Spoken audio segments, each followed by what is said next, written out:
Good evening. Thanks so much for joining us. I'm Amy Burkett. Some of you might remember when clothes from Ivey's department store filled your closet. In tonight's Remember When, we revisit uptown Charlotte in the 1960s, back before storefronts disappeared to make way for big business. Carolina Impact's Danielle Koser relives the good old days when Ivey's ruled.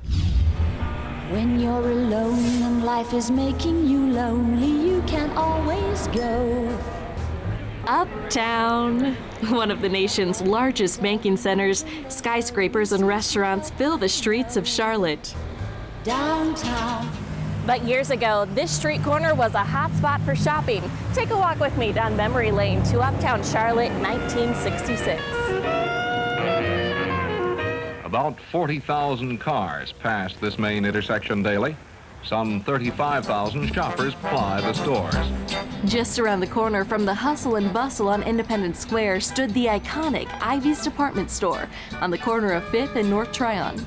It was the place to shop. What started as a single storefront expanded into a 23-store chain, stretching from North Carolina to Florida. Ivey's brought high-end fashion to customers for nearly a century. It didn't mean a thing unless it came from Ivey's.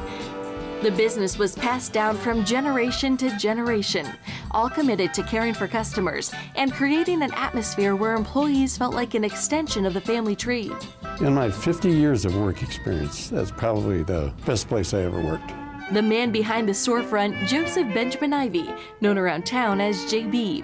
He opened up shop February 18, 1900, when large hats, frilled blouses, and heavy skirts set the bar for women's fashion. The first day's sales totaled $33.18.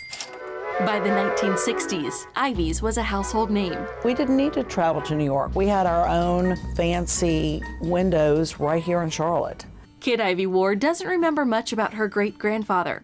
She was just 7 years old when J.B. Ivey died, just shy of his 94th birthday. I just saw him as this sort of larger-than-life person. George Ivey kept his father's legacy alive by taking over the company.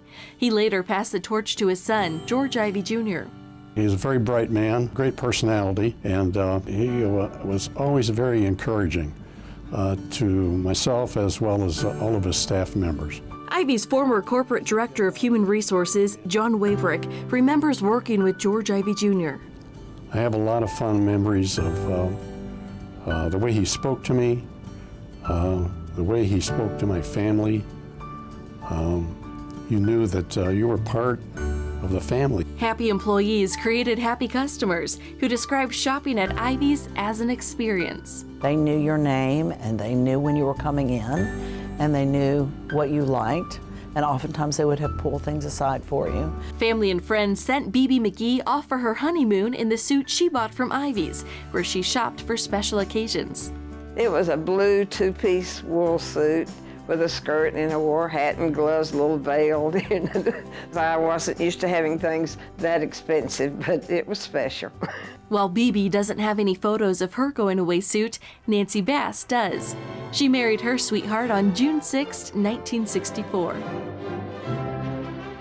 When we were first married, of course, you're counting your pennies for all your Christmas gifts.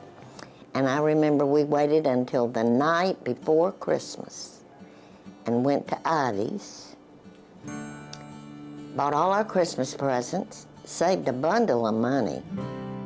Sales were a big deal. They didn't have sales ongoing. There were special sales. And people would line up at the front door of the Ivey stores uptown and rush in for the great fall sale or the white sale. Tim Smyer knows a thing or two about sales. We have furniture, lighting, art, mirrors, everything. Today, he owns an antique store in Charlotte's Plaza Midwood neighborhood, but he spent 17 years of his career working at Ivey's, becoming the first employee to reach $500,000 in sales. That was my foundation, my passion, and I miss it a lot. From the fashion to the food, Ivey's Tulip Terrace, located on the 4th level, offered shoppers a place to dine. It was on the kind of fancy side. It was seated, there were tablecloths. And that was just a very special place to go. Arthur's, now located here at Belk and South Park, used to call the Uptown Ivey's home. The restaurant moved in 1973 and quickly became one of Charlotte's hotspots, attracting customers with its selection of wine and sandwiches. The 1980s brought a change in fashion and management. Marshall Field bought Ivey's, ending its days as a family-owned company. In 1990, the chain sold to Dillard's, marking the end of the store's 90-year run. The saddest part was to watch the Ivey signs come down from the stores. It was devastating. It was just devastating to see that happen. Today's shops, townhomes, and offices fill the space where racks of clothing once stood. 5 italicized characters spell out Ivey's on the side of the building, a single sign paying homage to a legacy of high-end fashion and customer service. For Carolina Impact, I'm